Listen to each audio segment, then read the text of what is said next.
keep on moving. I'm feeling your heat. It's burning to find me. We're falling, we're loving, we're moving. We're falling, we're loving, we're moving. We're loving, we're moving.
We keep on moving. I'm feeling your heat. It's burning to find me. We're falling, we're loving, we're moving. We're falling, we're loving, we're moving. On repeat.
Hi.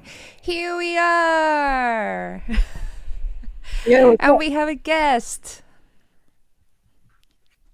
hello. Hello, everybody.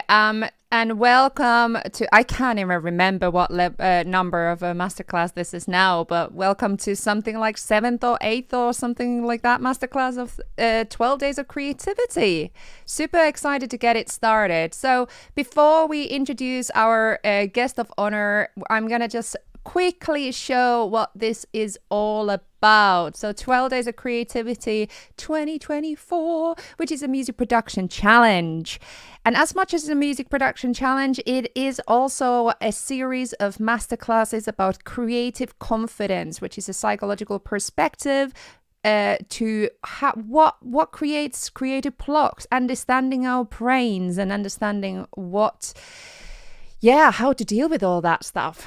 And how does this challenge work? So we have bi-weekly masterclasses from September to November, and we are now about over midway, I think, doing those. If you have missed any of them, please go to the playlist of this video and check all the other ones, because you can do this challenge at any time. There's no, like, you can do it in 2023 25. You can do it whenever you want to, and with your own pace. You can download your 12 days of creativity planner from the link down below. It's free, or you can have a little donation there if you want to. And you can, as I said, complete the challenge at your own pace, and you can join at this challenge at any time. Sign up below. There's a link below for signing up to the challenge, and you can get their updates, extra tips, and giveaway details. So I will talk about the giveaway in a minute. For detailed workflow, so we talk a lot about workflows and like structuring your creativity and how to be like productive, but in a really healthy way. If you want a detailed workflow, sign up for my online course for minus 25% off using the code 12DOC 2024. So it's a basically Ableton Live course that shows you how to make a track from start to finish and shows everything you need to know. And it's very, very like just shows you everything. And connect with other people in the challenge within my Patreon community from just £1 a month. And you can talk to me there as well in Discord. But you need to sign up for my Patreon to go to the Discord.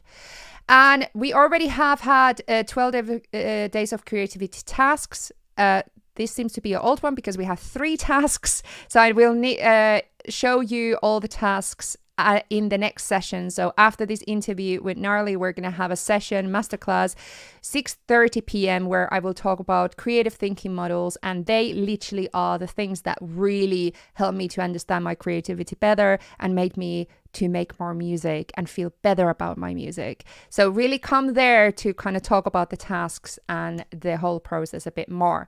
So the giveaway, what you can actually win is Baby Audio gift plugin bundle.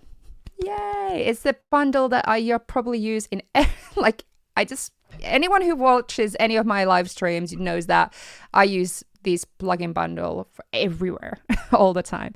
Have you used them, Gnarly? I haven't actually. I haven't had a go with the Baby Audio stuff. Definitely recommend. There's some like, especially the reverb and delay and the tape one.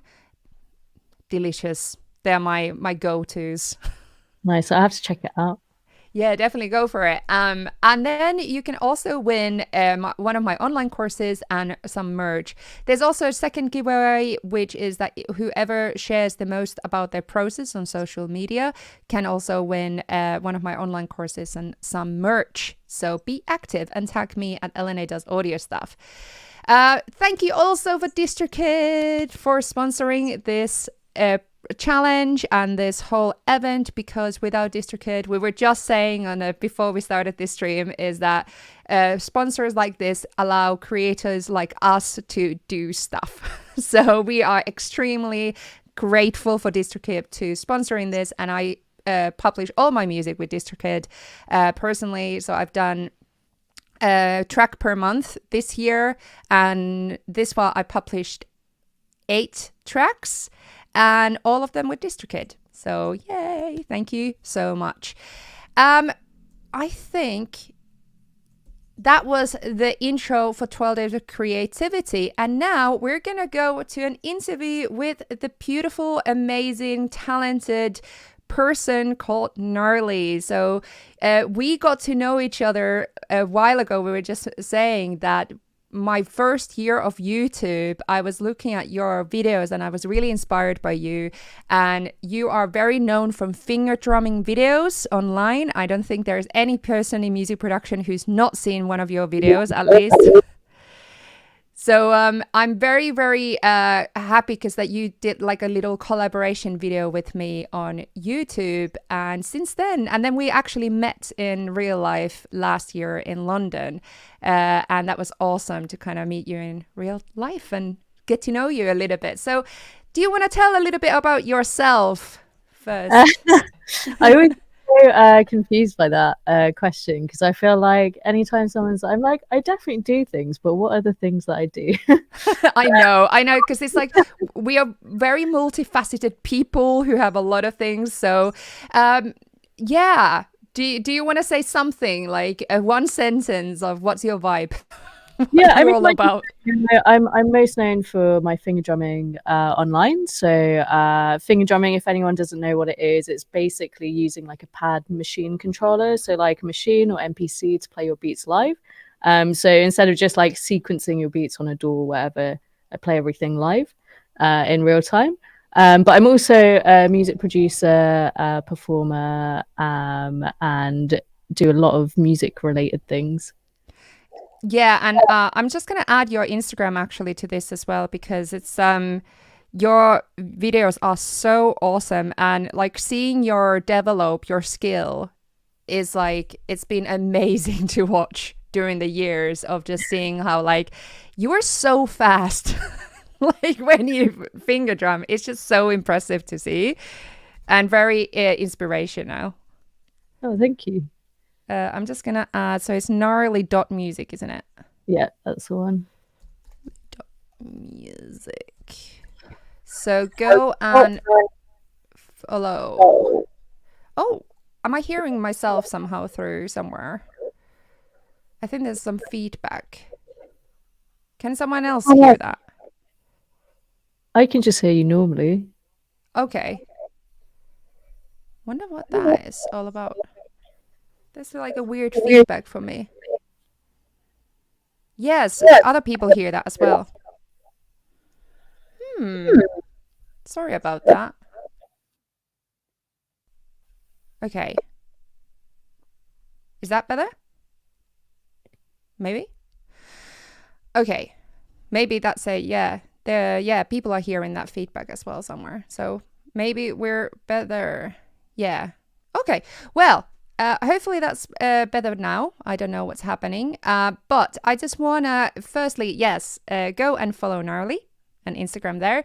And I just want to introduce also we have our person on the backstage. Sophie is here, back in here. Hello, say hi to Sophie. And Sophie will be here moderating the comments, so be kind in there. And now on, you can ask all your questions from Gnarly or me or Sophie if you want to on the comments. But if you want to, mostly Gnarly, because Gnarly is our guest here now. So you have a chance now to ask whatever you want.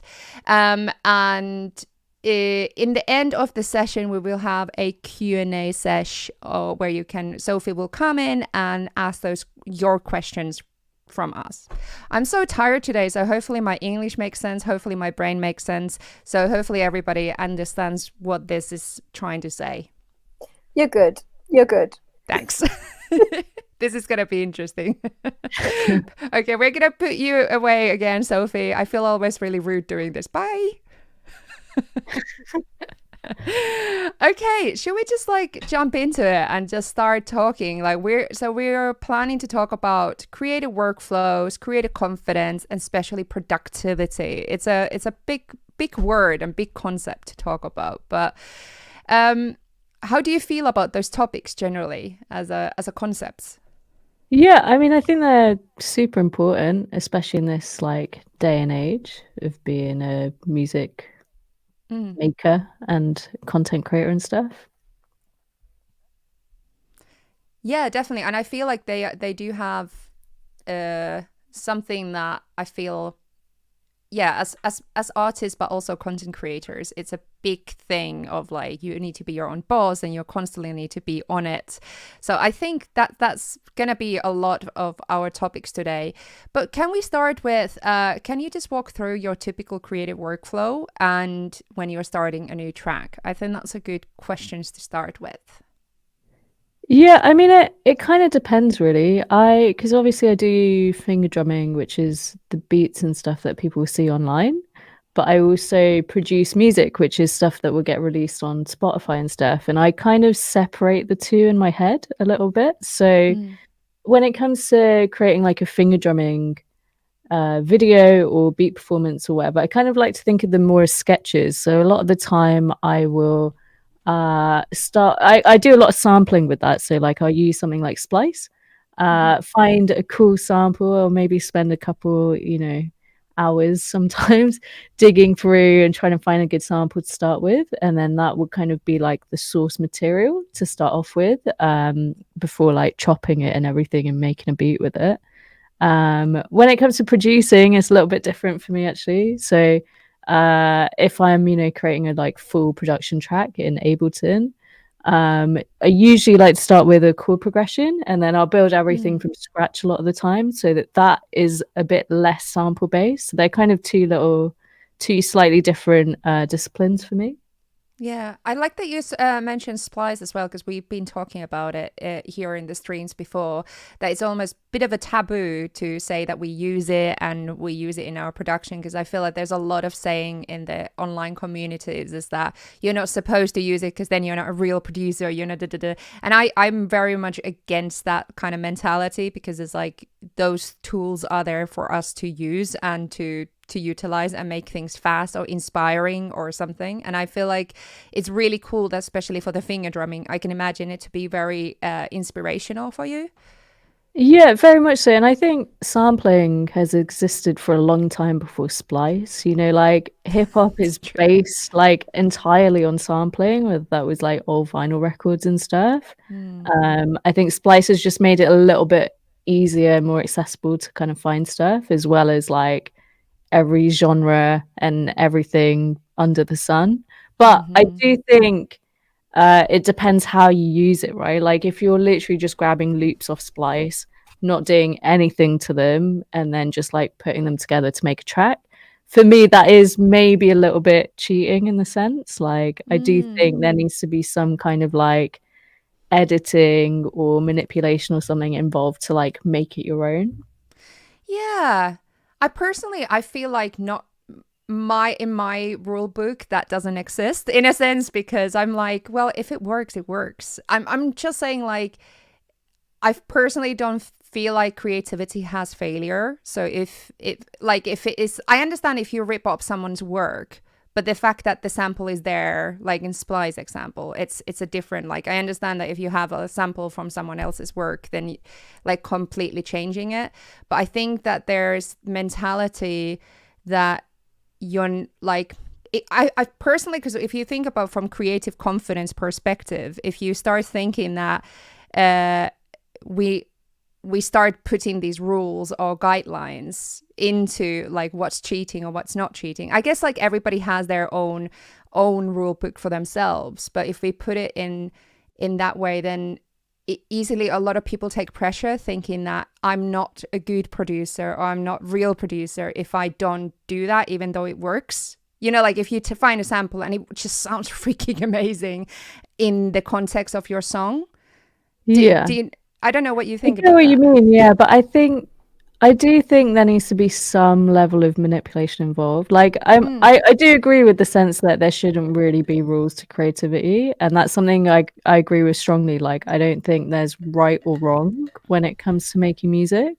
Like music is so subjective It that is. it's like, if someone really doesn't like your track, that doesn't mean that someone else isn't going to love it. Like it's so subjective, and I 100%. think that comes to like creating as well. Like you might, I find this a lot with some of the beats that I make, is that like sometimes I'll post something and I actually didn't really like the beat that much, but I'll just post it up anyway. But then that will be the one that like everyone seems to really love, which I always find really funny.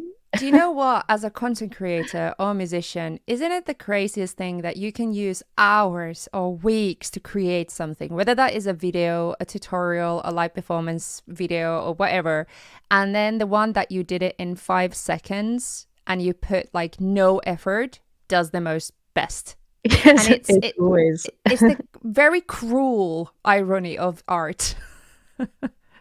Yeah, no, it's so true. I feel like that happens all the time. Yeah, but I mean, like, just going back to what you're saying about splice and like maybe using a sample raw is like, I think it depends on the context, because like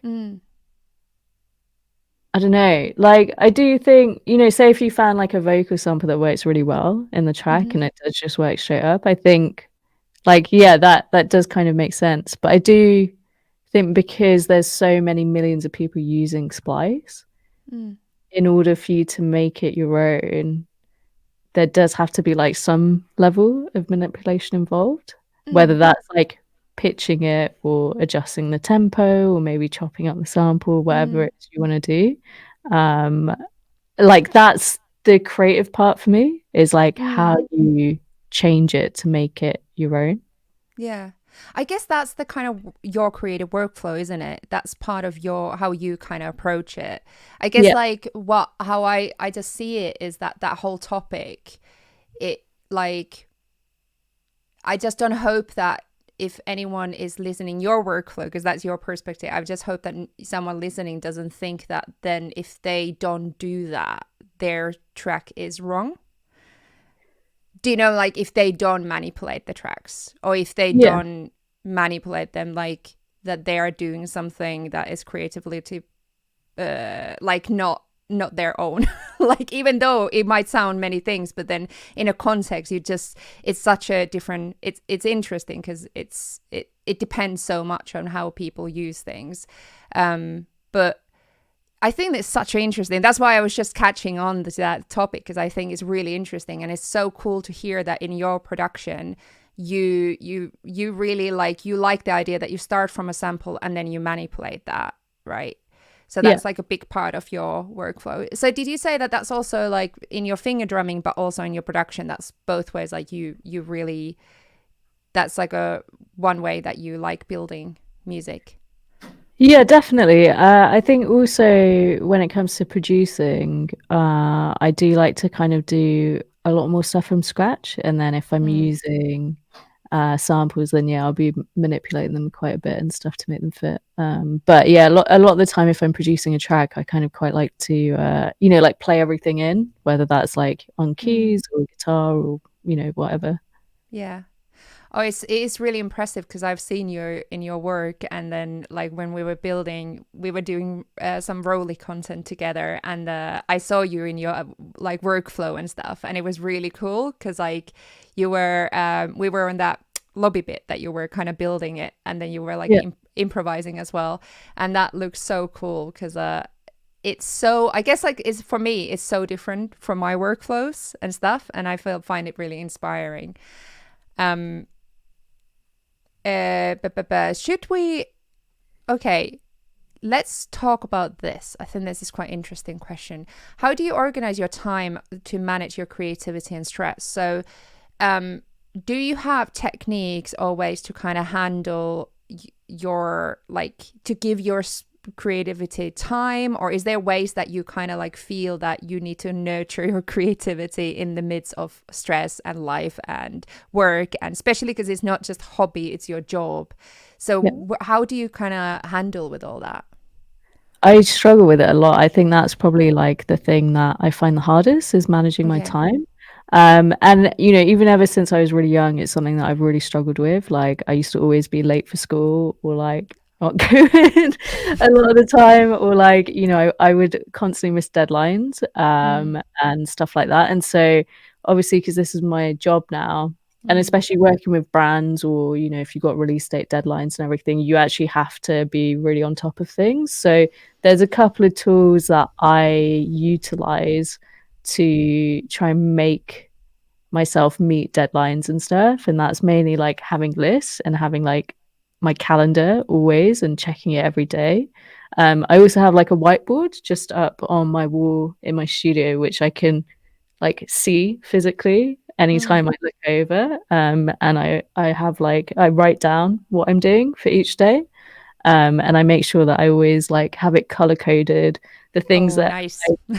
really important are in red and like underlined. And yeah, that's kind of the main way that I think about managing my time. But saying that, I kind of do still keep a bit of a loose schedule in the sense that it's not hourly. I kind of have tasks that I know I need to do by this date. And then I might have certain days where I've penciled in like this is the video I'm doing today. This is the like session that I have today. This is Mm. when I have to be somewhere for a gig. And so that way I know kind of day by day, but then how I manage that day is up to me, because I feel like if I have a really fixed schedule, that I really struggle with as well. Like it's kind Yeah. of like if someone's like, you have to do this thing and only this thing, then I just like can't do it until I like can the so very last. relate to. Yes, And it's almost yeah. like having like headspace for one project or thought per day. For me, Yeah, it's really hard to kind of do like many projects in a day. It's like it yeah, needs to be one focus. yeah, no, totally same. Yeah. So you have almost like you use a lot of time blocking then. So like the technique of like thinking, okay, I have this week and then let's dedicate one day to certain topic. So then it allows you to kind of like organize your time schedule in that way.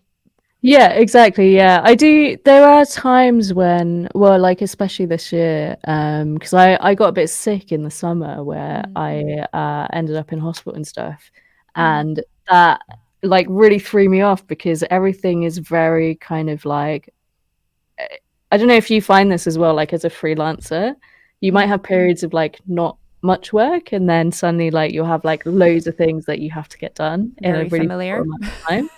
Yeah. And then when I got sick, I like was forced to take a couple weeks out. And so even though that was like a couple months ago, I'm still playing catch up now on like trying to Mm.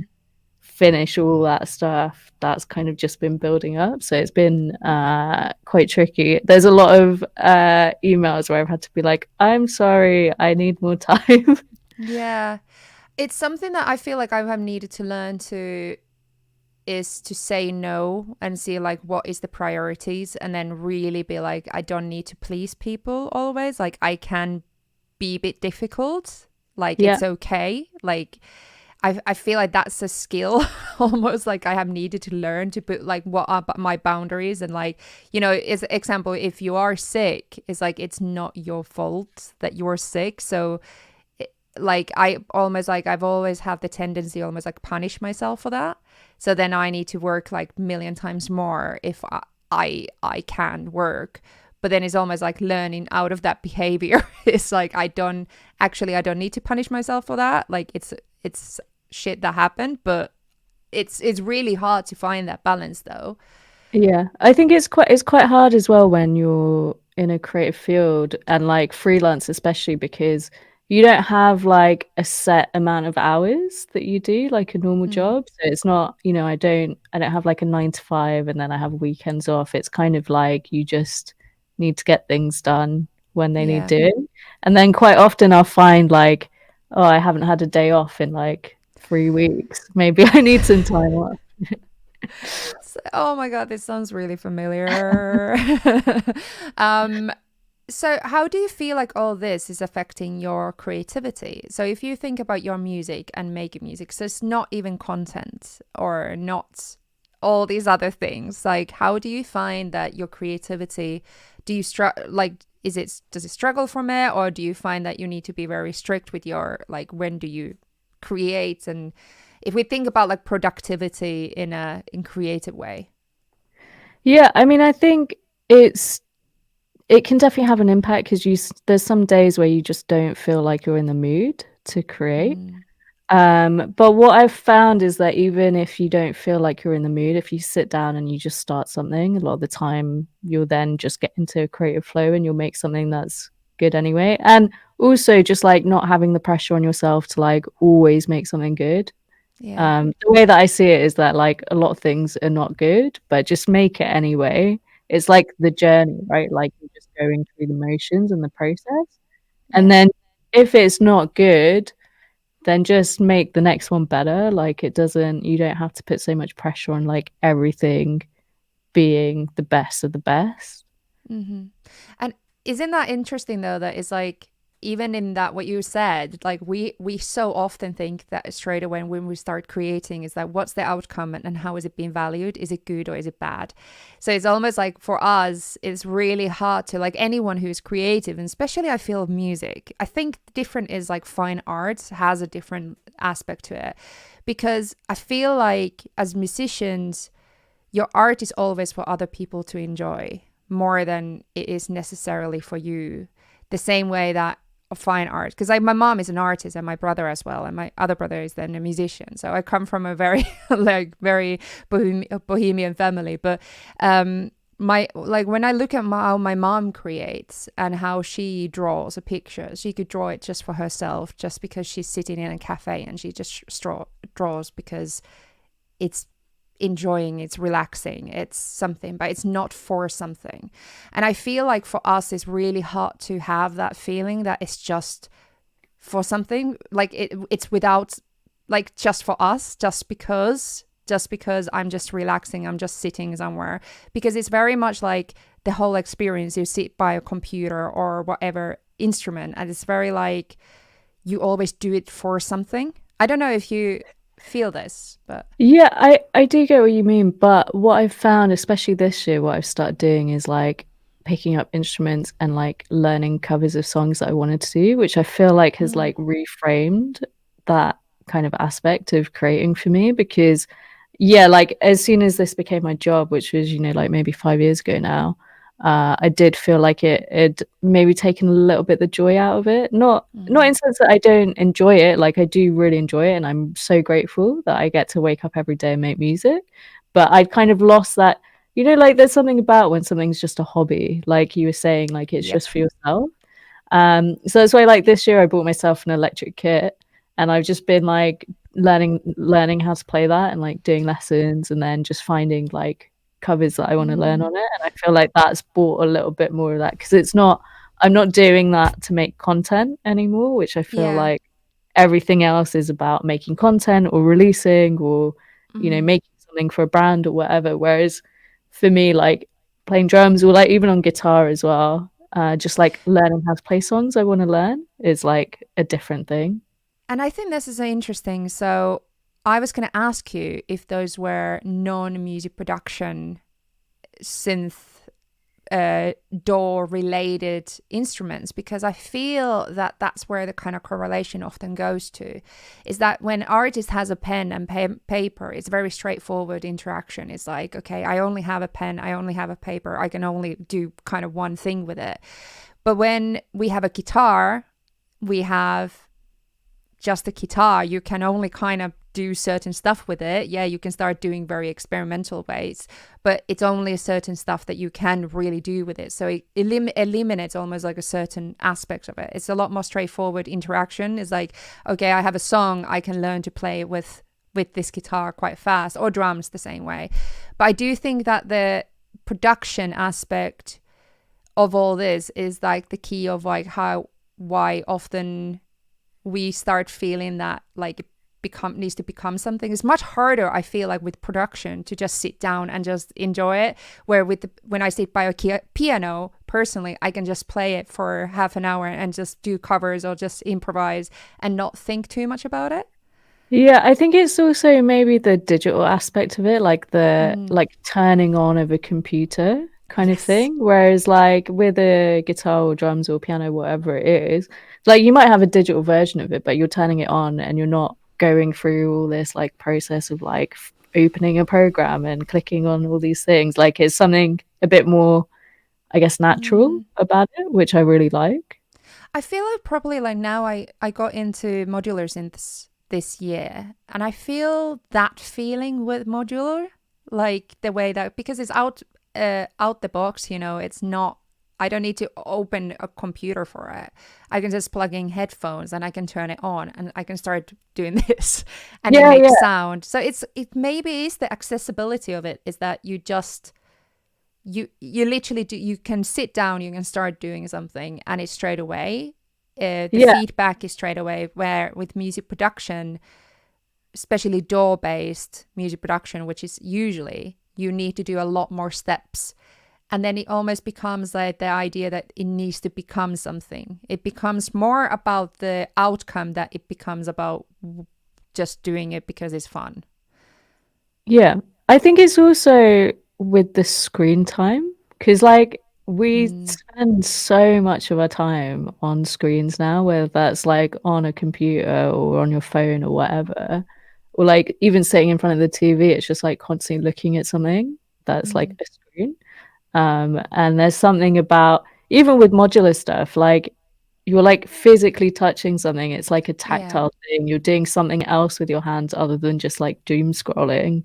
You're not having to like stare at a screen anymore. You're like looking at all the Yeah. different things around you. I think it's just a refreshing way of interacting with things. Yeah. I think there is something about this topic. I feel like it is very, it's also, it's interesting to people who maybe not have like a instrumental background. Because I think I understand that you've also like have more like traditional instrument training, don't you? Yeah.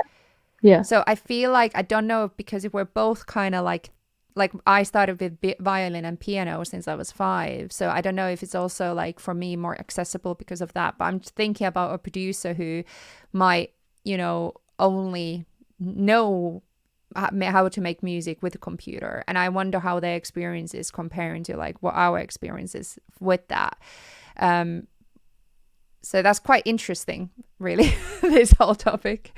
How, like, I guess my point, what I'm like interested about it is how it affects then our confidence when it comes to like just making music that we love. Because, okay, let's say that then we want to sit down and we want to open the computer and we want to finish something that we want to release. Often that process then again, what I've been talking a lot in these masterclasses is that how much the space and everything around us, the society, the equipment, everything affects all the decisions that when we then do. So we end up taking a lot of those pressures into ourselves, and we end up thinking about like, oh, is it the right genre? Is it correct? Is it right or wrong? Should I do this? Am I a failure if I use splice? Am I, like all these like little voices come into our head questioning, are we doing correct? Are we good enough? And I feel like that all comes flooding in so often, which then often takes the enjoyment out of the actual music making. So it's much maybe, and I don't know if it's the equipment or is it the idea of outcome. Maybe when we just use piano or guitar, we're not even planning to have an outcome. So then all those things are not flooding in. But when you open a computer, maybe there is a promise of an outcome automatically more than. So then those thoughts can come in. I don't know what you're thinking. Yeah, I mean, I think just like the way that, like, we live in like a capitalist society now where it's like productivity should equate to, like something, whether that's like getting numbers, like streams or followers or money or whatever it is, I feel like there's kind of this expectation to like always have a return on whatever you're doing. Yeah. And I think that can really affect your creativity as a creative person, because I think we just want to make stuff. Like I don't care about the numbers. Like obviously the numbers are great because I do get to do this as my job now, and there is like a certain expectation of it. But I do think that in the beginning, before, like even now, like that shouldn't be what you're thinking about. And I think because of social media and how everything is now, that's something that people think about maybe too much now, which can affect your creativity.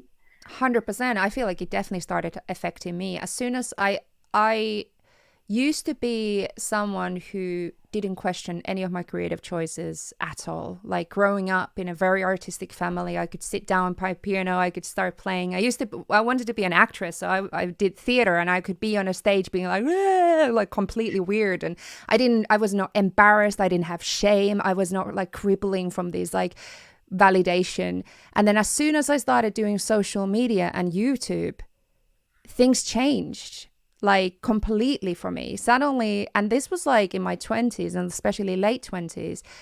And suddenly this person who used to be so proud of being uniquely weird and creative suddenly started to like I started to like cripple in anxiety about my creative choices, because those numbers started to mean more than my enjoyment. And that was a scary thing that I needed to figure out, because I didn't want to feel that. And I feel lucky the fact that I knew how it felt before. But then I'm thinking about those people who grew up in a very maybe judgmental environment, or something that where parents are maybe saying like, oh, art can't pay money, or what does that singer think she's doing, you know, like constantly hearing like criticism of other people's work. So obviously those aspects then would start to affect you as well when you grow up and start criticizing those things. And I feel that that's where we are. So then when you start to enter the social media world, and you've been already like entered into the world where every art is being criticized one way or another, because we're in the like X Factor world where people can criticize anyone's effort completely, and there's right or wrong way to sing or be or perform, or there's good art and there's bad art, and what is modern art, and modern art is shit and this art is better. And you know, like art is just valued very strongly around us. And if you grow up believing that, you grow up believing that then there's right or wrong. So when you enter the social media world where suddenly your streams are not reflecting at all what you think that your art is worth, you start believing your art is shit then? I don't know. I feel like there's just so much of that, like, yeah, basically what you, that was a long way to say that. It's a lot of pressure, like I think, especially with social media. But I think that's why it's really important for you to just do what you love and just create what you love, and like don't think about it in a right or wrong context or like what other people think of it. Like just make something that you really, really like. And I think that's what will kind of get you through that and ignoring all the noise. I totally agree. I've been thinking a lot about the idea of like, well, you can be yourself, but you can still learn how the industry and the capitalist world and the music industry works. But you need to learn to separate those two things. Is like, you can take those, you can play the game if you want to. Yeah, totally. Yeah, you can play the game, but you need to also know where your boundaries are. You need to be like how much, so that the game doesn't start to play you. Yeah, for sure. I mean, there's tons of content creators who maybe focus more on playing the game of social media than like just being a creative. And, you know, fair play to all those creators if that's something that you want to do and that's the route that you want to take. I think it's, incredible if you can do that. For me personally, I would really struggle with that. I feel like I have to just be like a really authentic version of myself, otherwise I would struggle to create, and then I'd feel like I'd get like crippling anxiety, you said, over like thinking too much about numbers and stuff. Have you had that feeling? Like, do you feel like YouTube or Instagram and those streams and all that, have you had those moments where it's like do you struggle with that, the fluctuation of those numbers? And I would say more so in the beginning of my like social media content creator type career. But I would say less so now, just because I feel like I know myself very well. Like I know what I like, I know how to create what I really like, and that's kind of where my focus is. And so the numbers kind of don't really matter that much to me anymore. And also I feel like the algorithms just constantly change. So there's like literally no point in worrying about it, because as soon as you feel like you've got it figured out, like you won't the next week. So you are so right about that. There is trying to be bitter about algorithm or bitter about all that is so wasted energy. And I think I have been very angry about it many years, and I've been very upset about it.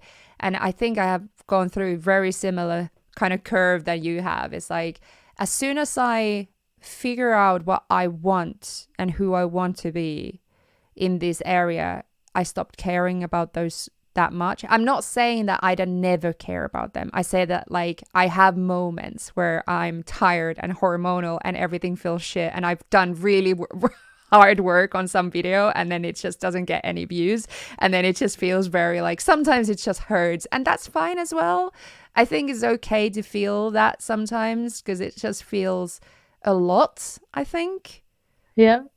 I think, do you know what? Like, I think for me, what's more important than numbers and like getting loads of followers, or like even having a video go viral, which I think maybe you agree with because I feel like you've done this really, really well, which is building a community and people that like actually like really care about what work you're doing and stuff. And I think that's for me, that's way more important. I would rather have like 1,000 subscribers that really care about what I'm doing than 100,000 that just followed me because they saw one viral video, you know? I honestly, we literally just talked about this with Sophie earlier today. We talked about the fact that, you know, someone might have like, let's say 50,000 monthly listeners on Spotify. It doesn't mean that those people are your fans, because it might be that it's streams from playlist. It might not be that they don't even know who you are. But having community for me, like shout out to my Squirrel Squad, because like the community has been something that I feel like I do it for now. Like it's such a safe space for me to exist and just be myself. And that's why like sometimes when I get hate like on my channel, I get almost like a bit like where did this come from? Because like you're not part of my gang. Like who are you? How did you find yourself here? It's like it's almost like I get surprised that some people find my videos other than my community now, if that makes sense. Yeah. Does anyone have any questions at this point? I got a comment from Sophie here saying that there's no questions at this point. Oh, there we go. I'm just going to pop it up here. Is there one advice you would like to give to your younger producer self with the knowledge and skills you have now? That's a very good one. Do you want to answer first? Yeah, I mean, what advice would I give myself? I think just like don't overthink it, just do it. Like experiment, be free, try everything, have fun with it.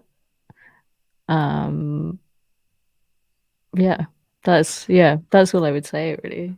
I agree. I feel like I don't really regret the choices or like anything that I've done this far.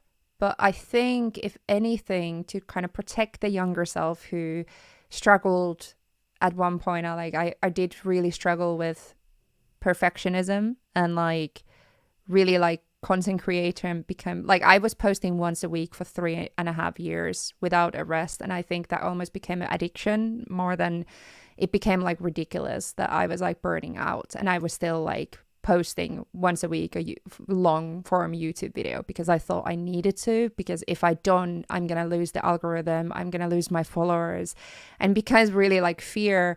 So I feel like if anything, like I'm really glad that I've done all the work that now I can do this as my job. But I just hope that I would have maybe gone through therapy earlier just to figure who I am so that I can find myself maybe faster and I don't need to kind of go through those things. So, but then same time, I'm glad that I've gone, like I needed to go through this journey to figure out and be where I am now, which is really a really good place.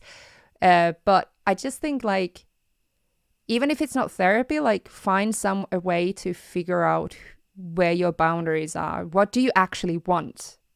Yeah, I think that's a huge thing, is like having a goal and then actually like going for it. But actual like realistic, not like, because not saying to yourself that, oh, I want to be a musician who does this full time, but actually what you want is to be famous. Like, do you know, like you say that you want to be full-time musician, but actually what you want is external validation. Like to really realize what is it actually that is driving you, not the thing that you want to say to people. Because like I feel like for me it was a lot like I want to prove my dad wrong, I want to prove myself wrong, that I'm not that do you know, like it came from that very childish need for validation. Yeah, I do think there is something about needing to prove yourself. Yeah. In this like industry. That's just, it. Yeah. And I wish I would have known that earlier, like what it was for me. But then same time we develop and we get older, and I feel like like people say that 20s is like you figure out yourself and 30s is like healing. Yeah. No, I agree with that. I feel like So it used to be about wanting to impress people, and then as soon as I got over that whole like people pleasing thing, actually mhm. like I just wanted to like prove myself because I knew I had potential, not because I wanted Yes, to impress people, it's because I knew that I wanted to do this thing. that's literally where I'm at. Like, I'm just like, I figure out what I now want. So I don't care about 100,000 subscribers. I don't care about those things. What I want to do is like like example, perform. I've been using so much time to be in this studio in making these videos that I've kind of like got scared of performing, and I grew up performing and I love it and I think I'm good at it. So then I'm like, why am I doing this? Like, I want to do that. I want to do, there's these things that are like matter to me a lot more now than looking for the validation for others. I just want to make myself happy. I guess Yeah. that's more the goal. Yeah. I think that, I mean, that's a great goal, really.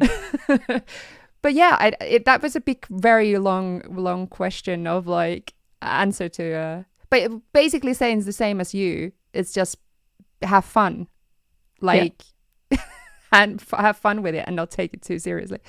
There was a couple more questions. Sorry, Sophie, I'm now taking all these questions from here. Sophie's showing thumbs up.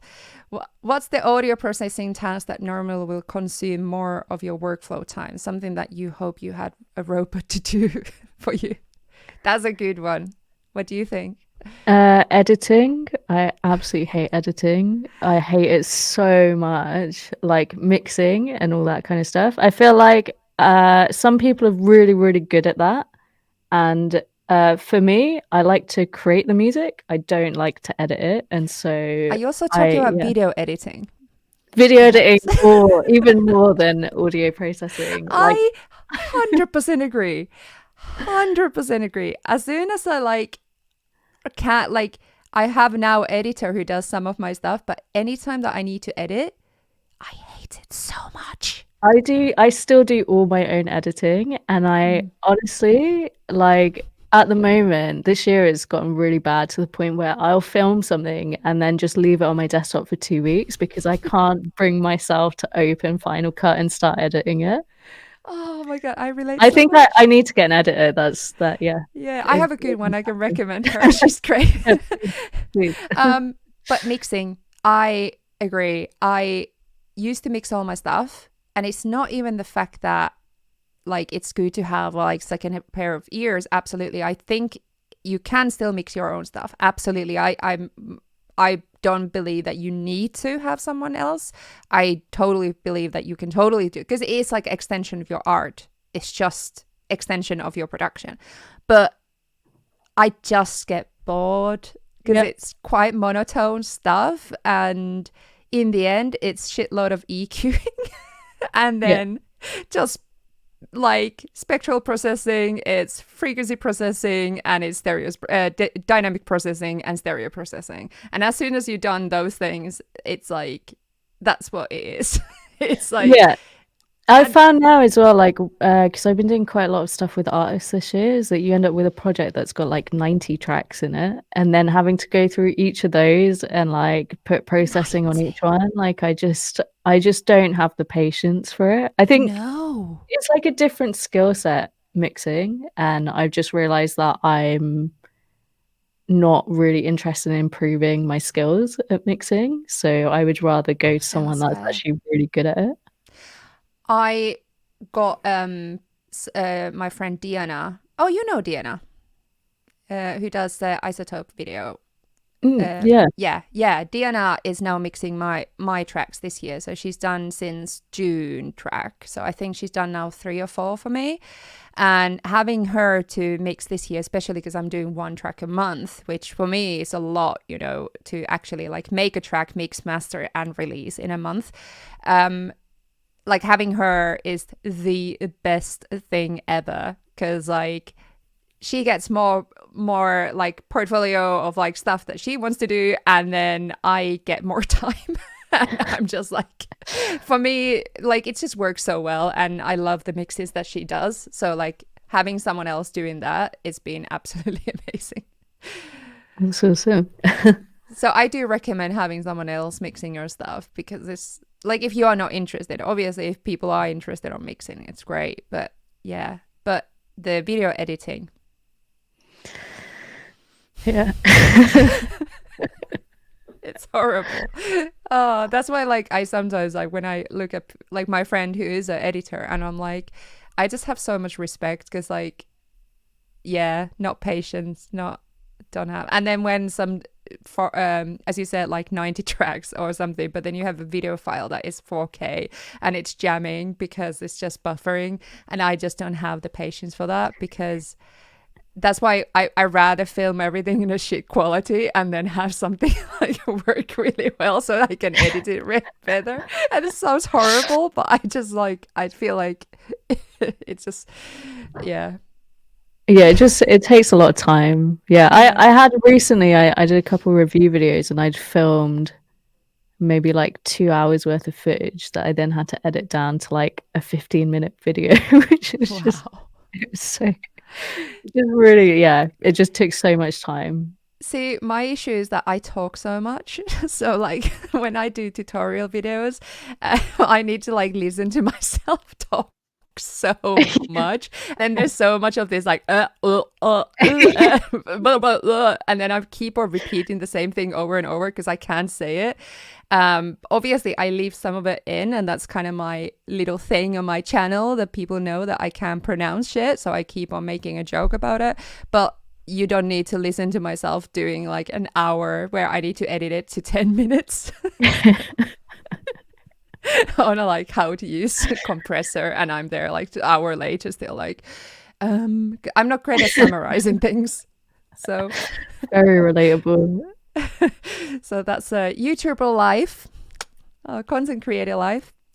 There was one more technical question. What's the best way to run two APC controllers such as push and APC 40 completely independent from each other? Any tips?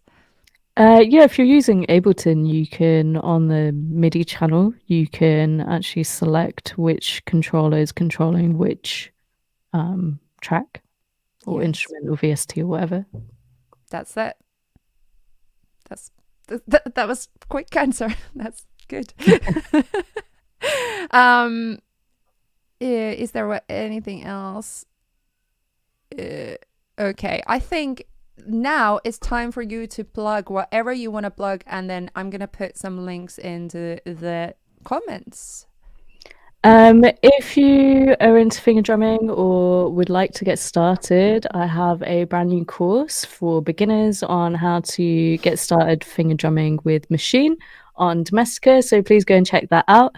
I also have a new beat tape that just dropped this week, which is a bunch of my live finger drumming one takes, which I then put out as beat tape, so please go and check that out as well. Amazing. I'm just putting the links here in the chat. Go and check everything out. Go and follow Gnarly. And or if you came from Gnarly's channels, check out my channels. I can't even say channel, but this this is going well. My face is so red as well. I feel very warm, very tired. and I'm started to get like giggles now, so I don't know what's happening. This is going well. Oh, is this the editing? It was too relatable. It's is there anything else you would like to add to this topic of creative confidence? Any kind of like last advice for people to feel confident and inspired about their music? Something inspire people. Honestly, the main reason I wear this hat all the time and it says just do it is because that's really what you need to do. I have 2 mantras, one which is just do it, and 2, don't be afraid to succeed. So just go for it. Ooh, those hit hard. That is amazing. I have a tattoo that says why not, and it's in the same kind of thing, like why not, just do it. That's literally like the same thing. Yeah, just like why not? If not now, then when?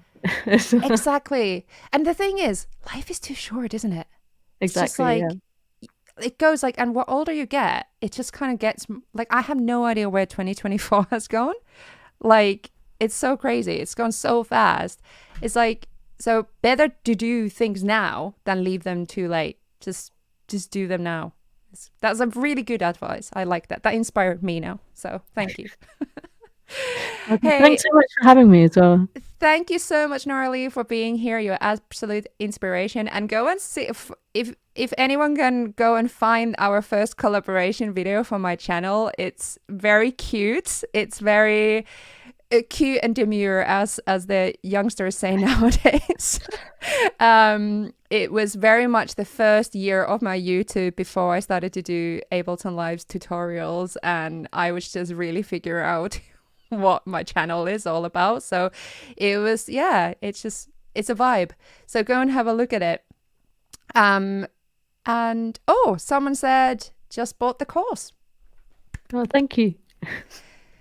Hey, amazing. Thank you so much. And now in half an hour, everybody come back, because I will be doing a session about creative thinking models. They are amazing, and they really change the way that I look at creativity, and especially productivity and creative blocks, because it's kind of continuing from the last time that we were here. I talked about how the outside world and everything is affecting our creativity and causing creative blocks, and a bit like what I just talked about, like the insecurities and little thoughts that come to mind.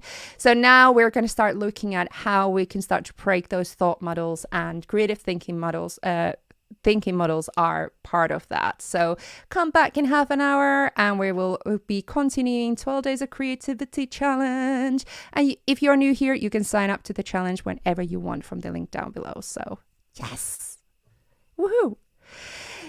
Really good session, ladies. Thank you. Well, thank you for everybody being here. I'm just gonna finish the stream now. Thank you, and have a nice creative time. Bye. Bye.